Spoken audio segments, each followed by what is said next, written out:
dari Allah, kita boleh kembali bertemu di dalam ibadah persekutuan akhir pekan sore hari ini. Begitu banyak yang Allah perbuat bagi kita masing-masing. Setiap hari Dia menyatakan hal-hal yang terbaik dan yang termanis bagi kita.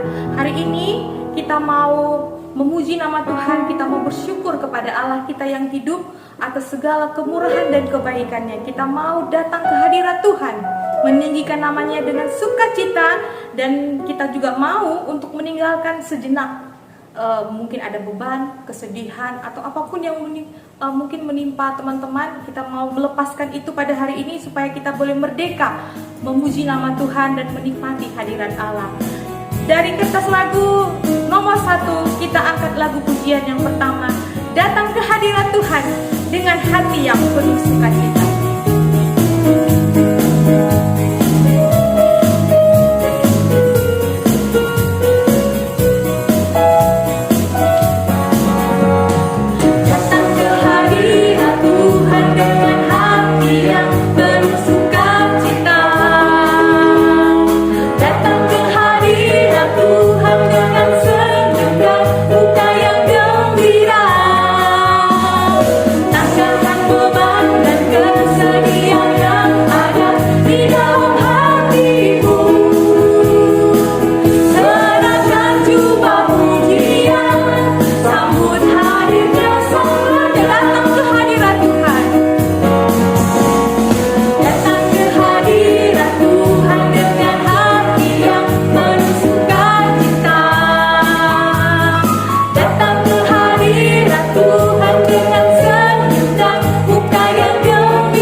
Kita bersatu di dalam doa.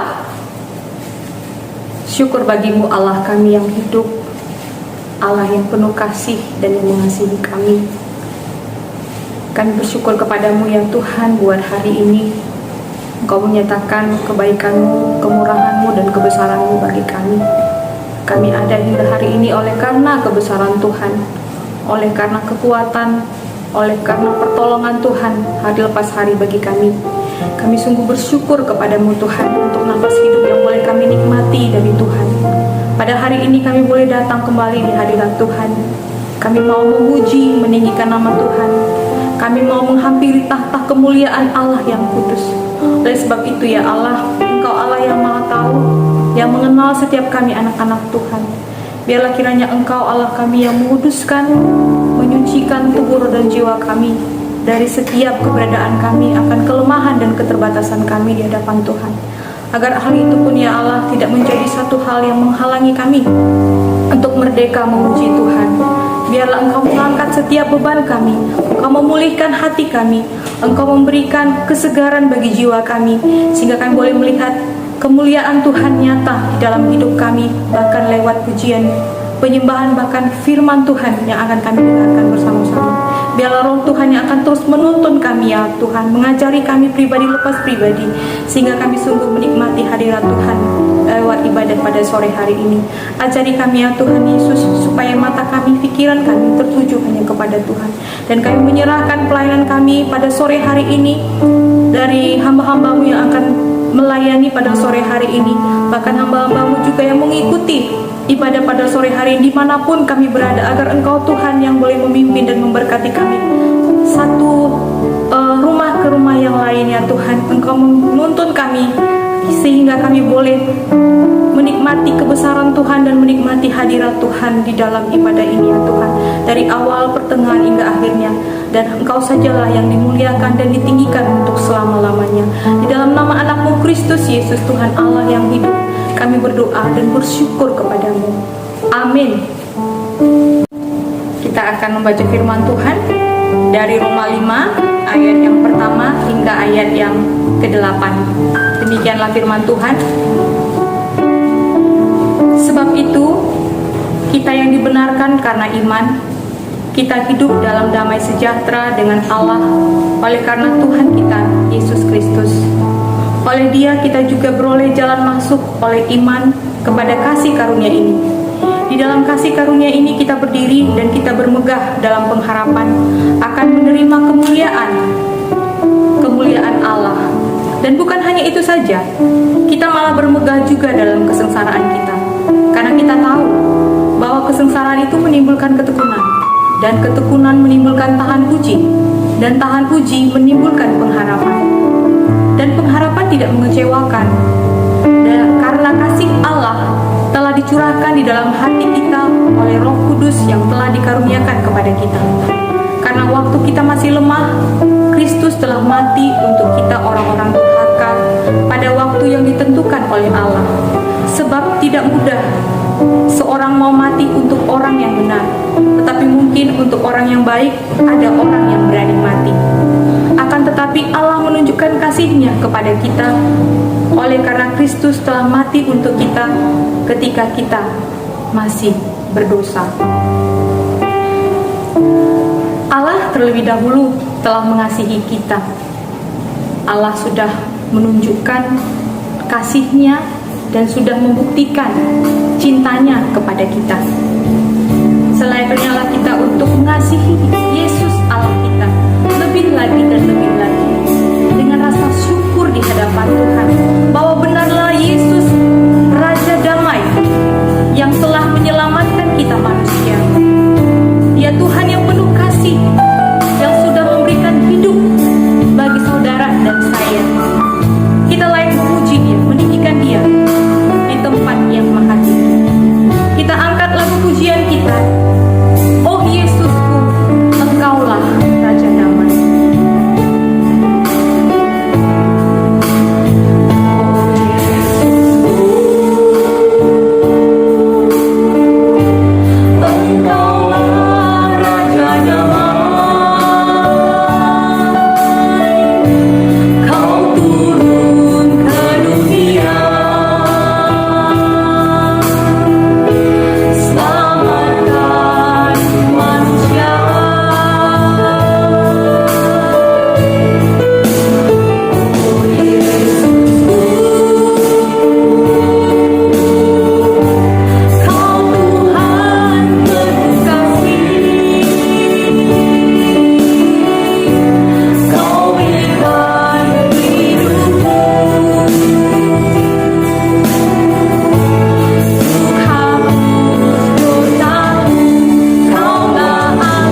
Dia Allah kita, Allah yang duduk di tahtanya yang maha tinggi. Yesus Raja damai, Bapa yang kekal, Allah yang tiada duanya, dan tiada satupun yang seperti Dia. Sebab Dia adalah Allah yang sejati, Dia adalah Allah yang hidup, Dia adalah Allah yang sempurna. Di dalamnya ada kebenaran, di dalamnya ada kepastian, di dalamnya ada damai sejahtera, di dalamnya ada sukacita, di dalamnya ada kekuatan yang baru. Sembahlah Dia.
Shalom adik-adik yang dikasihi oleh Tuhan Yesus. Saat ini kita akan merenungkan firman Tuhan. Pujian sudah dinaikkan, kiranya firman Tuhan ini akan memberikan kita pengertian yang lebih baik lagi. Maka tenangkanlah hatimu. Kegiatan-kegiatan yang lain sekalipun di rumah, stop aja ya. Kita akan mendengarkan firman Tuhan. Mari kita berdoa. Bapa, kami bersyukur untuk sore hari ini atas kasih anugerah-Mu. Engkau telah memimpin kami sejauh ini. Bahkan dalam keadaan yang sulit seperti ini pun kami rindu untuk terus datang kepadamu, dengar-dengaran akan suara-Mu. Maka pujian doa telah kami panjatkan kepadamu. Sebentar kami akan merenungkan kebenaran firman-Mu. Arahkanlah hati dan pikiran kami untuk boleh mengerti akan kebenaran firman-Mu, untuk lalu setia juga kami lakukan dalam hidup kami. Bimbing hamba-Mu, arahkan dia Tuhan untuk menyatakan kebenaran firman-Mu. Dalam nama Yesus kami berdoa dan bersyukur. Amin. Sekali lagi saya sapa, shalom bagi kita semuanya. Nah, hari ini kita akan membahas nats firman Tuhan dari kitab Filipi, pasal yang keempat, ayat yang keempat hingga ayat yang ketujuh. Filipi pasal yang keempat, ayat 4 hingga ayat yang ketujuh. Nah, saya akan membacakannya bagi kita. Mari kita perhatikan dalam slide ini. Demikian firman Tuhan. Bersukacitalah senantiasa dalam Tuhan. Sekali lagi kukatakan, bersukacitalah. Hendaklah kebaikan hatimu diketahui semua orang. Tuhan sudah dekat. Janganlah hendaknya kamu khawatir tentang apapun juga, tetapi nyatakanlah dalam segala hal keinginanmu kepada Allah dalam doa dan permohonan dengan ucapan syukur. Damai sejahtera Allah yang melampaui segala akal akan memelihara hati dan pikiranmu dalam Kristus Yesus. Sejauh ini pembacaan firman Tuhan, saudara-saudara, adik-adik yang dikasihi oleh Tuhan Yesus. Kitab Filipi ini ditulis oleh Paulus di dalam penjara di Roma. Dan tentu kita sudah tahu bahwa penderitaan daripada Paulus sangat-sangatlah besar. Dalam masa-masa yang sulit seperti ini, keadaan yang tidak begitu segar, sehat, tapi harus dimasukkan dalam penjara yang tidak manusiawi. Penjara ketika itu sangat-sangat mengerikan sekali. Tetapi dalam situasi itu pun, dia menuliskan kitab Filipi ini, dan dia berkata, bersukacitalah. Sekali lagi katakan, bersukacitalah. Itulah sebabnya ada beberapa ahli-ahli teologi itu mengusulkan kitab Filipi ini dibuat saja judulnya adalah kitab sukacita. Karena Paulus selalu mengungkapkan kata sukacita berulang-ulang kepada jemaat di Filipi. Jemaat yang saat itu sedang sebenarnya menerima penderitaan yang besar. Mereka itu disalah mengerti. Mereka itu dimusuhi orang-orang di sekitarnya, yang tentu akan membuat penderitaan-penderitaan secara badani di dalam kehidupan mereka sehari-hari. Paulus juga senantiasa memesankan kepada mereka supaya mereka tidak berputus harapan. Karena apa? Karena Tuhan yang mereka percaya, Allah yang mereka sembah itu adalah Allah yang dapat dipercaya. Dan dalam konteks itulah dia berbicara tentang sukacita ini. Maka perhatikan ayat yang keempat ini. Dia berkata, bersukacitalah senantiasa dalam Tuhan. Apa maksudnya? Paulus paling tidak membicarakan ada 3 hal sekaligus ketika dia katakan dalam Tuhan. Rupanya ada sukacita-sukacita yang lain yang tidak di dalam Tuhan. Tentu pendefinisian sukacita itu di dalam bentuk-bentuk itu ada. Ada orang bersukacita, senang kalau misalnya mendapatkan untung. Ada orang yang bersukacita karena dia tahu bahwa dia akan segera berhasil dengan apa yang dia cita-citakan. Ya, tentu itu juga adalah sesuatu yang sangat-sangat umum diketahui orang. Tetapi Paulus berkata, bersukacitalah senantiasa di dalam Tuhan. Jadi sukacita itu harus terus-menerus. Tapi sukacita itu yang terus-menerus itu adalah sukacita dalam Tuhan. Maksudnya apa? Sukacita orang Kristen yang pertama itu adalah karena dia sudah berada di dalam kelompoknya Tuhan. Dia sudah ada di dalam kerajaan itu. Itu yang pertama. Jadi bagi mereka ini yang ditulisi oleh Paulus ini adalah orang-orang yang percaya kepada Yesus. Bersukacitalah senantiasa dalam Tuhan. Alasan mereka juga bersukacita senantiasa itu hanyalah karena Tuhan. Bagaimana kita mengerti itu? Mereka tahu bahwa Tuhan yang mereka sembah itu adalah Tuhan yang penuh dengan kebaikan, yang kasih adanya. Bagaimana seorang yang mengasihi membiarkan begitu saja orang-orang yang dikasihinya? Seorang ayah, seorang ibu yang mengasihi anak-anaknya pastilah membela, pastilah mempertahankan anak-anaknya sedemikian. Dia tidak akan pernah membiarkan anak-anaknya itu karena dia mengasihi. Demikian juga Allah. Itulah sebabnya penyebab utama kita bersukacita. Karena kita tahu Allah kita itu, Tuhan kita itu adalah yang penuh kasih. Bahkan dia memberikan anaknya sendiri, Yesus Kristus, kepada kita. Tidak tanggung-tanggung. Bukankah Allah yang demikian yang kita perlukan? Maka Paulus, sekalipun kamu dalam keadaan yang susah sekarang ini, saya katakan bersukacita di dalam Tuhan. Bersukacita alasan karena Tuhan. Mengapa? Tuhan kita itu baik.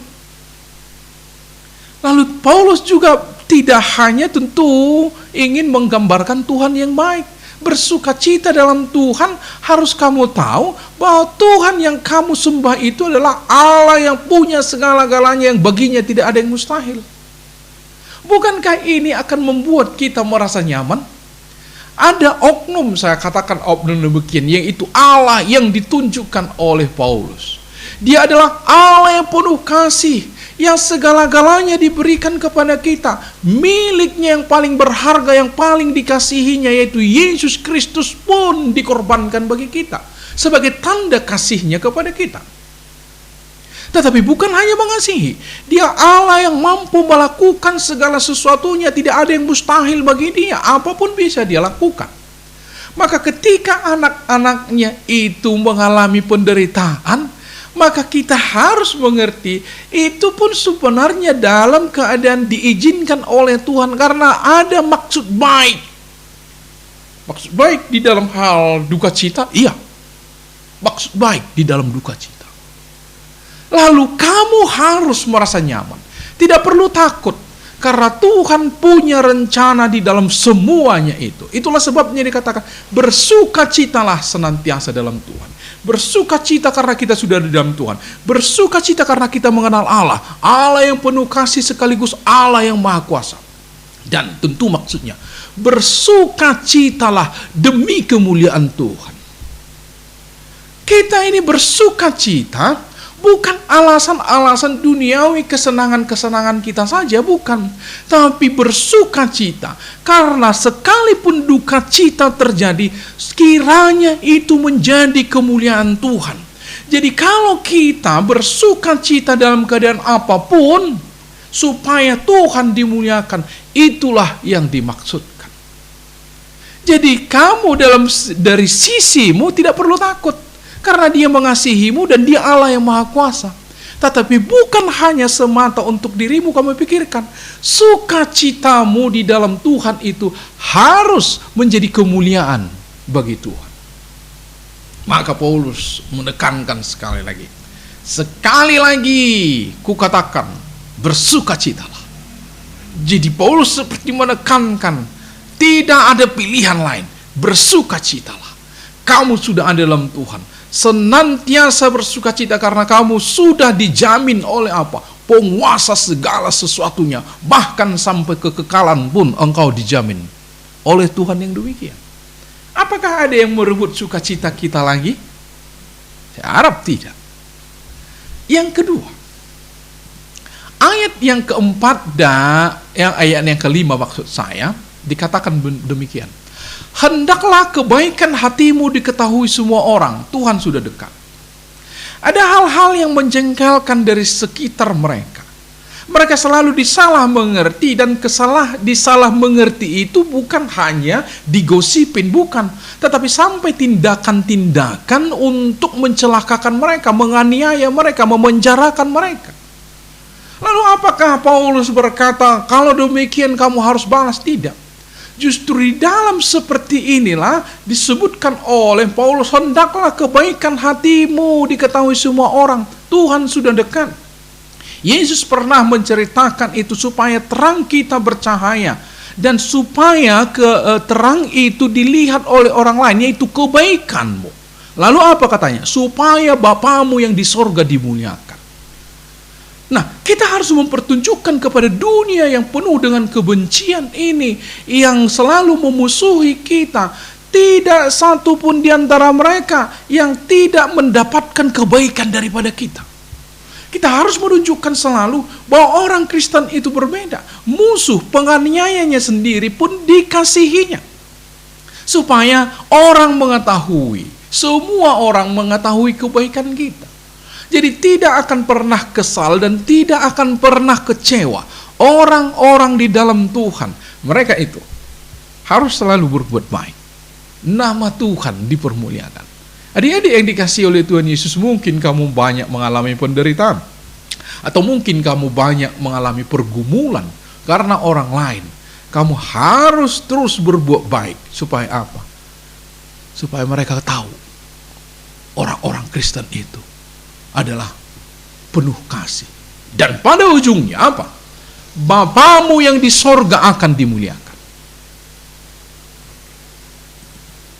Ayat yang ke-6, dia katakan demikian. Janganlah hendaknya kamu khawatir tentang apapun juga, tetapi nyatakanlah dalam segala hal keinginanmu kepada Allah dalam doa dan permohonan dengan ucapan syukur.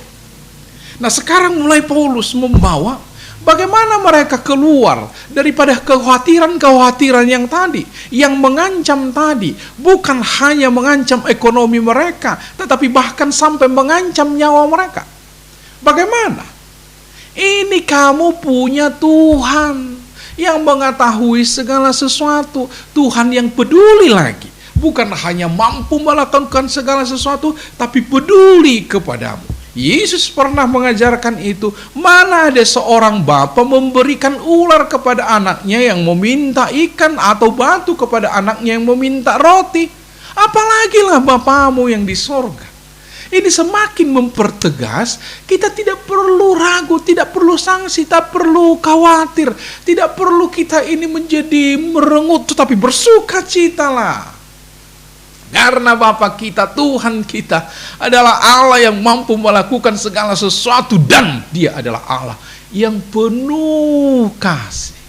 Lalu Paulus katakan, jangan khawatir dong tentang apapun, tapi nyatakanlah dalam segala hal keinginanmu, perhatikan, keinginanmu, segala hal keinginanmu. Jadi bisakah kita meminta keinginan kita kepada kita? Justru disuruh, mintalah, nyatakanlah dalam segala hal keinginanmu kepada Allah. Dalam apa? Berdoa kepada Tuhan. Dengan apa? Dengan permohonan kepada Allah dalam doa dan permohonan. Perhatikan, keinginan kita minta kepada Allah dalam doa dan permohonan. Jadi kita disuruh untuk berdoa, bermohon kepada siapa? Allah yang Maha Kuasa, Allah yang mampu melakukan segala sesuatu, sekaligus Allah yang mengasihi kita, yang telah membuktikan kasih-Nya. Yesus sendiri diberikan kepada kita. Di dalam kitab Roma itu Paulus berkata, anaknya sendiri saja sudah diberikan, bagaimana mungkin Dia tidak akan memberikan segala sesuatunya itu kepada kita? Itulah bukti kasih Allah. Lalu adakah yang perlu kita khawatirkan? Tidak perlu. Sekarang kita minta, tetapi tadi kita sudah bersuka cita karena kita ada dalam Tuhan. Karena apa lagi? Karena kita tahu Allah kita itu Allah yang maha besar kuasa, apapun bisa dilakukan, dan sekaligus adalah Allah yang maha kasih. Dan kita membuat semua pergumulan kita ini menjadi sukacita supaya Tuhan dimuliakan. Kita melakukan perbuatan-perbuatan yang baik, Tuhan dimuliakan melalui itu. Sekarang orang-orang seperti itu, mintalah. Jadi sepertinya Paulus, gak usah khawatir. Itu ada Bapamu, itu ada Tuhanmu, Allah yang Maha Kuasa, Tuhan pencipta segala-galanya, Allah juga yang sekaligus sangat-sangat mengasihi. Allah itu kasih adanya. Bermohonlah kepada Dia. Ada kata yang indah, coba perhatikan, dengan ucapan syukur. Jadi bukan dalam segala hal keinginan, nyatakanlah dalam segala hal keinginanmu kepada Allah dalam doa dan permohonan dan ucapan syukur. Bukan dengan. Apa kira-kira? Ini hanya mengulang kata ini dengan ucapan syukur. Mengapa dengan ucapan syukur? Kira-kira begini maksudnya.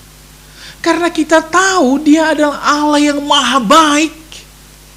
Lalu apapun sebenarnya yang diberikan kepada kita, walaupun itu menurut kita sepertinya sakit, sepertinya ini derita, sepertinya ini rugi, bersyukurlah. Karena Bapa tidak pernah memberikan ular kepada yang meminta ikan. Sekalipun pandangan kita itu adalah menyedihkan sekali, bersyukurlah dengan itu. Karena ucapan syukur itu maksudnya menerima dengan sukacita apapun yang diberikan oleh Tuhan. Loh, kalau begitu nggak enak lah. Masa kehendak kita nggak bisa dipenuhi? Tenang, Dia bukan Allah yang buta. Dia bukan Allah yang tidak pernah merasakan pergumulan-pergumulan kita. Itulah sebabnya Yesus datang sebagai manusia, mengalami juga pergumulan-pergumulan kita. Bedanya dengan kita tahu, Dia tidak berdosa. Itu dalam kitab Ibrani diungkapkan penulis kitab Ibrani itu. Lalu kalau kita sudah berdoa, sudah tenang saja. Apa yang kita lihat di depan kita sepertinya berlawanan dengan harapan-harapan kita. Realitas yang kita lihat ini tidak sesuai dengan yang kita inginkan. Tenang, itulah makanya karena dengan ucapan syukur, bersyukur saja karena kamu tahu Dia adalah Allah yang akan memberikan yang terbaik kepadamu. Karena Dia bukan hanya Allah yang maha kuasa, tetapi Dia adalah Allah yang maha kasih. Tidak akan pernah memberimu ular ketika kamu meminta ikan. Lalu kenapa saya ini susah sekali sekarang? Tenanglah, jangan takut, bersukacita. Tuhan memampukanmu, Tuhan akan menolongmu dalam keadaan yang sulit itu. Karena Dia bukan Allah yang buta, bukan Allah yang tuli, tetapi pendengarannya, matanya tertuju kepada kita, pendengarannya jelas kepada kita, kepada orang-orang yang berseru kepada namanya, tidak akan dipermalukan. Itulah Allah yang kita kenal. Maka disebut dengan ucapan syukur. Kamu terima dengan senang hati apapun yang sudah dinyatakan Tuhan kepadamu sekarang. Mungkin masih sulit, mungkin masih bergumul kamu sekarang. Tenanglah, tenanglah, tenanglah. Itu makanya disebut berulang-ulang, bersukacitalah, bersukacitalah. Paulus sepertinya tidak mau lagi berdiskusi, berdebat tentang hal itu. Dia seperti, udah jangan debat, tenang aja, tenang. Ingat Dia adalah Allah. Perhatikan ayat yang ke-7. Damai sejahtera Allah yang melampaui segala akal akan memelihara hati pikiranmu dalam Kristus. Perhatikan. Jadi damai sejahtera yang diberikan Tuhan itu sudah melampaui akal. Kalau akal mau berkata, maunya aku langsung dapat kerja dengan gaji yang besar lah sekarang supaya saya bisa membantu orang tua, itu akalmu. Tapi damai sejahtera Allah melampaui itu. Tidak logis sih, barangkali saya akan menjadi semakin rugi kalau saya mengasihi musuh saya. Iyalah, makin rugi. Tapi tidak logis. Tetapi damai sejahtera itu melampaui segala akal. Itu kiranya yang akan menyusupi hatimu. Karena selalu kamu memandang kepada Tuhan, ada Bapakku di sana yang menjaga aku, yang pasti tidak membiarkan aku begitu terperosok. Damai sejahtera. Ada satu cerita, kalau anak-anak raja ingin diangkat menjadi pembesar untuk pada akhirnya nanti menggantikan papanya menjadi raja, rupanya ada tradisi pada mereka itu, si anak ini, putra mahkota ini, pangeran ini dibawa ke hutan untuk menguji nyali. Lalu ditempatkan di tengah hutan itu. Setelah ditempatkan di situ, maka satu malaman itu ketakutanlah dia. Ketakutan sekali dia. Adakah singa sedikit saja bergeser itu, dahan-dahan itu, ada sesuatu yang berjalan, dia sudah ketakutan sekali. Karena memang dia sudah diberitahu di sana banyak sekali binatang buas yang siap menerkam dia dan menghabisi dia. Fajar menyingsing, sudah mulai menyingkap dari dahan-dahan itu. Dia agak lihat, loh, seperti ada orang bergerak-gerak. Siapa itu? Semakin terang, semakin terang, semakin terang. Ternyata dari dia diantarkan itu tadi sudah mulai gelap sampai pagi hari, dia dikelilingi berlapis-lapis tentara daripada bapaknya. Lalu dia berkata, aduh, kenapalah aku ketakutan satu malam ini. Rupanya serdadu-serdadu papaku mengawasi aku. Capek. Sudah sangat capek saya ketakutan satu malam ini. Sekiranya saya tahu bahwa mereka ada di sekitar ini, ngapain juga saya ketakutan. Nah, sekarang Tuhan memberitahu kepadamu. Ada mata Tuhan yang selalu tertuju kepadamu, tidak pernah tertidur. Dia mengawasimu selalu. Itulah yang melihatmu, matanya tertuju kepadamu. Mata Tuhan tertuju kepada kita setiap saat. Lalu matanya yang mana ini? Mata Tuhan yang penuh kuasa. Mata Tuhan yang penuh kuasa dan penuh kasih. Itulah yang mengawasimu terus menerus. Tidak akan pernah membiarkanmu begitu saja. Kalau ada pun kamu jatuh, memang karena perlu itu, supaya kamu kuat dan seterusnya. Saya pernah menemani anak saya waktu masih kecil di kolam renang. Kolam renang itu ada sih yang hanya selutut sampai sepaha, artinya anak-anak kecil pun bisa bermain di situ. Tapi namanya anak kecil, dia tidak mau tinggal di satu tempat, dia lari ke sana, lari ke sini. Lalu di sebelah sana ada yang memang sampai 2 meter kan. Ya begitulah kolam renang. Ada yang dalam, ada juga yang dangkal saja. Lalu saya berbicara-bicara dengan teman saya sambil mengawasi anak ini. Nah, saya kira dia banyak sekali ngomong, tapi hampir saya tidak perhatikan apa yang dikatakan karena mata saya selalu kepada anak saya. Di mana dia? Ya karena kalau saya dekati dia untuk tuntun, dia nggak mau. Sana papa, sana papa. Biasanya begitu anak-anak kan. Lalu nggak apa-apa lah, saya awasi dari jauh. Ntar dia kalau sudah sedikit menuju kepada yang dalam itu, langsung saya tangkap lagi, balikkan lagi ke tempat yang dangkal. Teman saya selalu cerita, tetapi perhatian saya selalu kepada anak saya. Saya lihat dia terus. Kadang dia agak hilang. Karena apa? Mungkin karena kecil tubuhnya terhalangi oleh orang-orang lain. Oh itu dia. Saya ikuti terus. Teman ini ngomong terus, nggak saya perhatikan. Saya memperhatikan anak saya. Bisa kamu bayangkan kalau Tuhan begitu terus memperhatikanmu, yang tidak pernah lalai matanya ini seperti mata saya? Iya, dia memperhatikanmu selalu. Maka damai sejahtera itu melampaui akal kita. Karena yang melakukan itu adalah yang sudah jauh di atas akal kita. Itulah Tuhan. Damai sejahteranya itu sudah melebihi akalmu. Kadang kita memikirkan ini, aduh bagaimana itu Tuhan yang mengaturkan. Dialah yang memelihara hati dan pikiranmu dalam Kristus Yesus. Kalau kamu bersuka cita di dalam Tuhan dengan pengertian yang tadi, Sukacitaku karena aku sudah dalam Tuhan.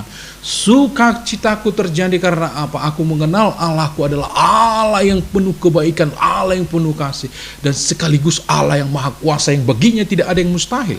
Kalau sekiranya dia hanya Allah yang maha kasih tapi tidak maha kuasa, dia sih mengasihi kamu tapi nggak mampu melakukan apa-apapun kepadamu, apa juga gunanya bagimu? Atau sebaliknya, dia Allah yang maha kuasa tapi tidak mengasihimu, apa juga untungnya sama kamu itu? Dia tidak kamu perlukan. Memang dia bisa melakukan segala sesuatu, tapi dia tidak mengasihimu. Tapi dia adalah Allah yang maha kasih sekaligus Allah yang maha kuasa. Itulah yang berkata, aku memelihara engkau. Damai sejahteraku itu pasti melampaui akal dan pikiran. Itulah yang memelihara hati kita dan pikiran kita. Jadi pikiran kita ini yang terus mengambang dengan ketakutan, perhitungan-perhitungan kita masa depan, barangkali kita kecewa, barangkali kita ini khawatir. Tenanglah, bersukacitalah dalam Kristus. Amin, kita berdoa. Terima kasih ya Tuhan untuk kebenaran firman-Mu. Hari ini kami dikuatkan oleh kebenaran firman, kami tidak perlu takut dan khawatir tentang apapun. Karena kami memiliki Allah yang maha kuasa yang baginya tidak ada yang mustahil. Tetapi juga sekaligus Allah yang maha kasih, yang memberikan segala-galanya kepada kami, bahkan telah membuktikan itu dengan memberikan Yesus kepada kami sebagai tebusan kami. Biarlah kami semua nyaman, bersukacita di dalam Tuhan. Terpuji termulia Engkau, dalam nama Yesus kami berdoa dan bersyukur. Amin.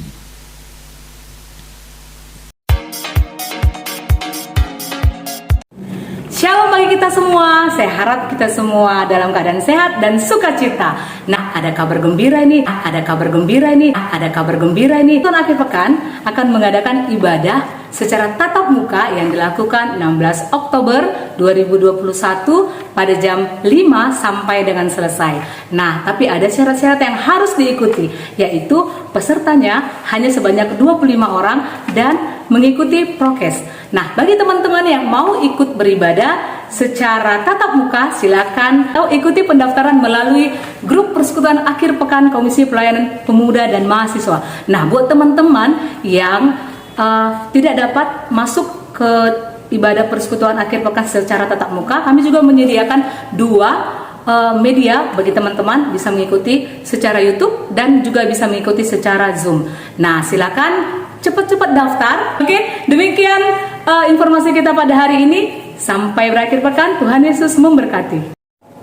Kita bersyukur buat firman Tuhan yang boleh kita dengarkan bersama-sama. Kiranya boleh memberkati kita semua yang telah menyaksikannya.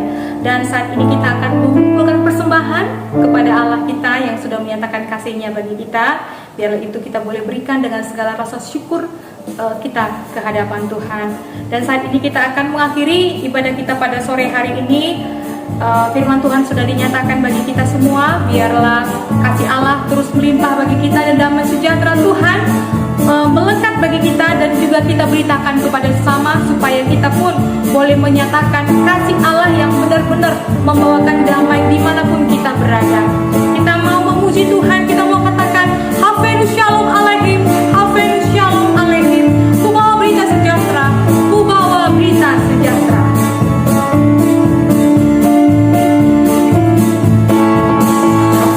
Shalom Aleichem.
Kita akan menutup ibadah kita. Adik-adik yang dikasihi oleh Tuhan Yesus, firman Tuhan, pujian yang sudah kita dengarkan, renungkanlah, lakukan dengan setia dalam hidupmu. Kita berdoa, nanti dalam akhir doa ini kita bernyanyi bersama Bapa, terima kasih. Kita berdoa. Terima kasih ya Tuhan untuk rangkaian ibadah kami pada sore hari ini. Kami telah menikmati dari awal pujian doa yang sudah dinaikkan. Demikian juga kebenaran firman-Mu yang sudah ditaburkan oleh hamba-Mu.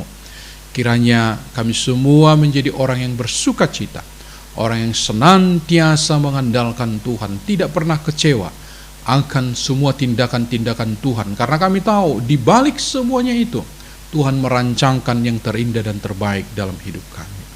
Berkati kami semua ya Tuhan. Berkati hamba-Mu yang sudah menaburkan, berkati semua saudara-saudara yang sudah mendengarkan. Inilah doa kami, inilah permohonan kami ya Tuhan. Maka terpuji termulia Engkau, bagimulah hormat, bagimulah kemuliaan. Dalam nama Yesus kami berdoa dan bersyukur. Amin. Kita nyanyikan Bapa terima kasih. Bapa terima kasih.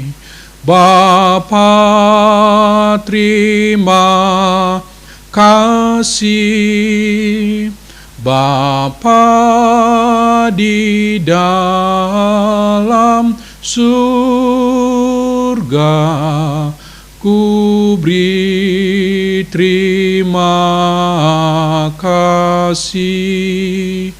Amin.